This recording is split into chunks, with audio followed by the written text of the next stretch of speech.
गम नहीं, वहाँ मेरा गुरु का उपदेश। चार वेद नेति नेति गाय, वेद थके वाणी थके, शास्त्रों અને વેદોની વાણી પૂરી થાય ના ગુરુની વાત ચાલુ। ગુરુની વાત લખ્યા બારી છે, 52 બારી છે, બોલે 52। આ લખવામાં આવેલી ગુરુની વાત તો લખ્યા બારી છે। આજ અમારા ભૂપતભાઈના આવીને જોકે આ ઘર તો ગુરુ નથી અને એમનો ભાવ ગુરુવારને એટલે 2 દિવસની વાર હતી। ક્યાં આવે કે ભગત કેમ ગોઠવ્યું? ભગવાન બધું ગોઠવાઈ જાય। હવે જેમ એના ઘરે પ્રસંગ હોય લગ્નનો, એનાથી વિશેષ એનો ભાવ 2 દાડો અગાઉ એને આમ કઈ હક નથી કે મારો વારો પેલો વેલો આવ્યો ગુરુવાર, એટલે આપણે ભાવથી કે બધાને કહેવું ખરેખર એમને એક વાર સાવકી બતાવું। હજી મને કે નવરાત્રીમાં મારે ફરી વાર ગુરુવાર રાખો, એનો ભાવ ભાવે ભેટે ગુદરો કભાવે શરીરની કામ, ભક્તિ કરે જો ભાવ વિના તો કદી રીજે નહીં રામ। ભક્તિ તો વાલા ભાવ અને પ્રેમની।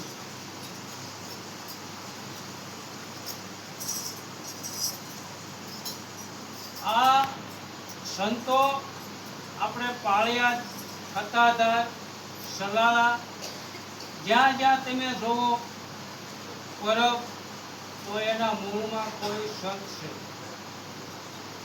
મૂળમાં જશો તો કોઈ એવા સંત વિરલા છે। પાળિયાદનો એક દાખલો આપું, જો કે સત્ય ઘટના બનેલી। જે પાળિયાદમાં વિસામણ બાપુ થઈ ગયા અને બાજુમાં અહીંયા રામપરામાં ધરમસિંહ બાપુ વર્ષોથી પાળિયાદની સેવામાં જાય। ધરમસિંહ બાપુ આજે રામપરામાં જેને અમાના દાડો રામપરામાં આજે ઉજવાય, પણ ધરમસિંહ બાપુને ગુરુ મળ્યા પહેલા એક માનતા થઈ ગઈ। જે હિંગળાજના દર્શને, હિંગળાજ એટલે કે છે પાકિસ્તાનમાં આવ્યું, હિંગળાજ માતાના દર્શને હાલીને જવાની એને માનતા કરેલી। ગુરુ મળ્યા પહેલાની વાત કરું।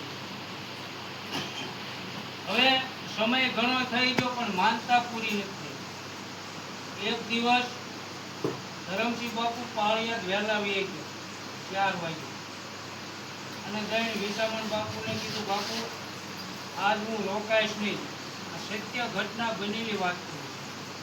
બાપુ આજ હું રોકાઈશ નહીં કે કેમ કે મારે વર્ષો જૂની એક માનતા છે, હિંગળાજ માતાના દર્શને હાલીને જવાની। વિસામણ બાપુ સમજી ગયા, એને ટકોર કરી કે ધરમસિંહ આજે હરિહરનો હાથ પડે, સૌ ભક્તો પ્રસાદ લઈ લે અને એ પહેલા પૂછ્યા વગર તું જાતો નહીં, મને મળ્યા વિના જાતો નહીં। હવે બંધનમાં નાખ્યા, જવાય તો નહીં। 8 વાગ્યા, 8:30 કે હરિહર ચાલુ થયું, 9 વાગ્યા, 9:30 પાછા ગયા ધરમસિંહ ભગત કે બાપુ હવે મને રજા આપો, પંથ બહુ લાંબો ઘડીક દેશ। 10 વાગ્યા, 10:30 થયા ત્યારે કીધું ધરમસિંહ હાલ તને ગોમા નદી સુધી હું મેળવા આવું। પાળિયાદની પાદરમાં જે નદી રહે ને એનું નામ ગોમા છે અને શિયાળાનો સમય, ધાબળો ઓઢી અને વિસામણ બાપુ ધરમસિંહ ભગતને ગોમા નદીમાં મેળવાય। નદીની અધવશી આવ્યા ત્યારે કીધું ધરમસિંહ બેઠા. કે ધરમસિંહ, હિંગળાજના દર્શન આયા હું તને કરાવું તો તારી માનતા પૂજી? કે બાપુ તો માનતા મારી પૂજી. નંદીને જેને અધવશ્ય મધ્યમાં દશામણ બાપુએ ધરમસિંહ ભગતને બોધ કર્યો. ત્યારે ધરમસિંહ બાપુએ કીધું કે પ્રભુ, મને તો બધે કે હિંગળાજ દેખાય. માનતા પૂજી ગઈ કે હા બાપુ, મારી માનતા પૂજી ગઈ. આ ગુરુનો મહિમા. આપણે દર ગુરુવારે કોઈ વખાણ કરવા ભેગા નથી થતા. આ મહિમા તો અનાદિકાળનો છે અને અનાદિકાળથી આ સંતો ગાતા આવ્યા છે. અને જેને જેને ગાયો છે એના નામ તમે જો આજ ઇતિહાસમાં અમર થઈ ગયા. નહીતર આ નરસિંહ મહેતા, મીરાબાઈ, સબરીબાઈ કે ગંગા સતી કોઈ આપણા મામા કોઈના માસીના નથી. છતાં આપણે શા માટે યાદ કરવા પડે છે કે એને એના ગુણ કેળવા. આજ નરમાંથી નારાયણ બની ગયા. એટલા માટે આજ આપણે એના ગુણગાન ગાવા મળ્યું છે. એને ગુરુ મળ્યા ને એને આ ગુણ ગાયા ને એને લાભ થયો. આજ તમને મને ન થાય વાલા. ત્યારે પાણી પીવે તરસ મટતી હોય, આજ નથી મટતી. કોઈ કહેતા હોય ત્યારે થવાય, હવે થવાય એવું. એટલે ભગવાન ત્યારે સૂર્ય આત્મન, ત્યારે પૃથ્વી આજ હતી. એમાં કઈ ફેરફાર થયો નથી. સંતો જાગેલા હોય બીજાને જગાડે. એક દીવો બીજા દીવાને પ્રગટાવે એવી રીતે જે જાગેલા હોય બીજાને જગાડે છે. એ અજ્ઞાન રૂપી અંધકારમાં જે હુઈ ગયો એને સંતો જગાડે છે. જાગ જીવનડા ભવસાગરને આવે સુનાવતું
ઠેકડા મારવાનું બંધ કરવું.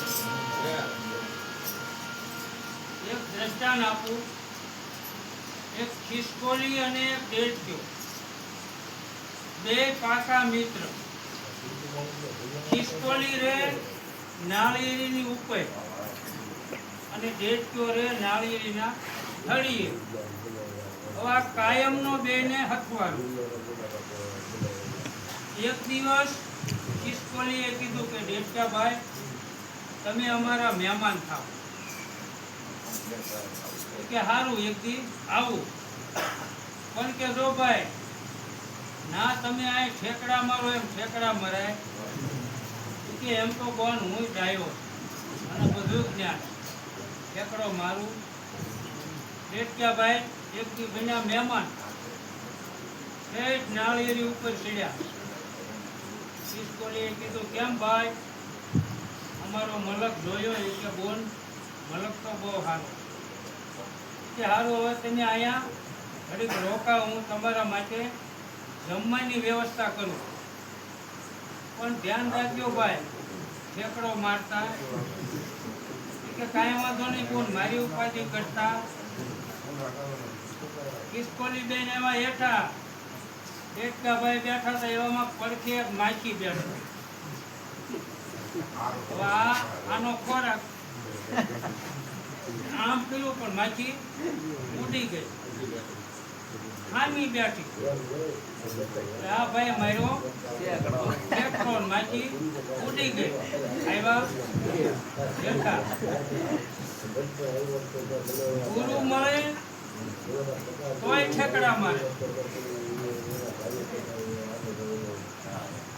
તમે જોવો તો ખરા, જે હમણાં આગળ દવાનું કે રોકડ નામ તનું છે નામ, ફાડે લક્ષ 84 નું પાનું. કહે છે આ શાસ્ત્રો વગાડી ઢોળ વસ્તુ ઓરી લે અનુભવ. એવી વસ્તુ ગુરુએ તમને મને આપી, છતાં ઠેકડો મારવાનું બંધ થતું.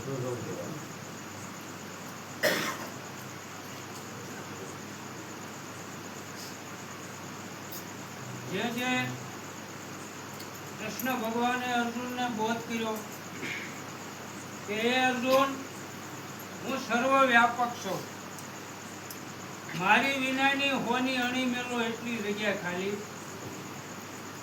અર્જુનને નક્કી થઈ ગયું. એ જ વાત વશિષ્ઠ મહારાજે રામને કરી કે હે રામ, તમે સ્વયં બ્રહ્મ છો.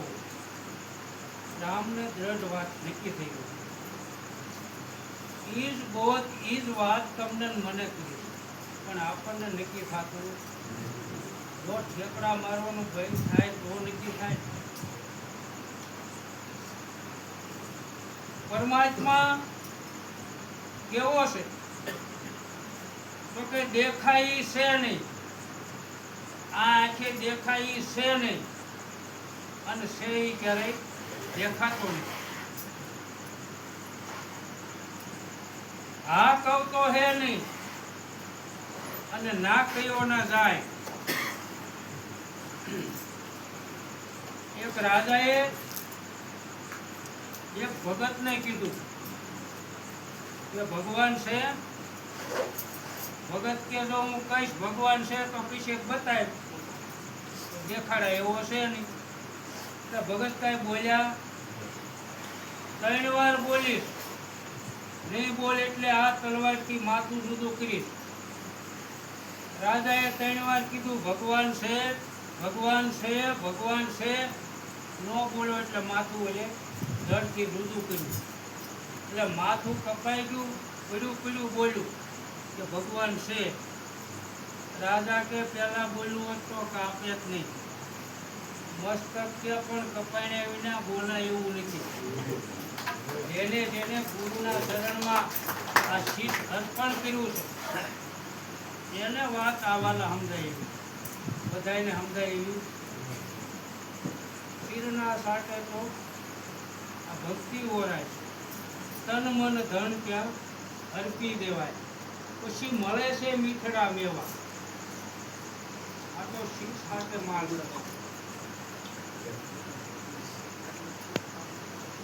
તો અમારે ભૂપતભાઈના આંગણામાં જેમ માતા સબરીએ વનમાં આખું વાતાવરણ રામમય કરી દીધું, એવું જ આજ આ વિસ્તારમાં અમારા ભૂપતભાઈ આખું વાતાવરણ રામમય કરી દીધું. તમે જોવો તો ખરા, ગુરુવારમાં કેટલા ભક્તો આવ્યા, કેવો એનો ભાવ હોય છે, કેટલી જગ્યાએ કેવા ક્યાંય.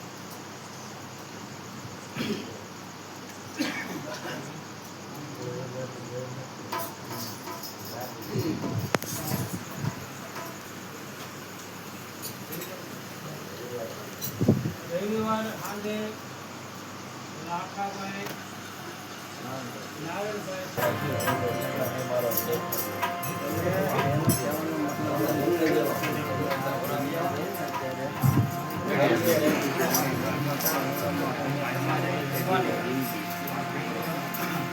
ઘડી કાયા રાણી ઉઠાણ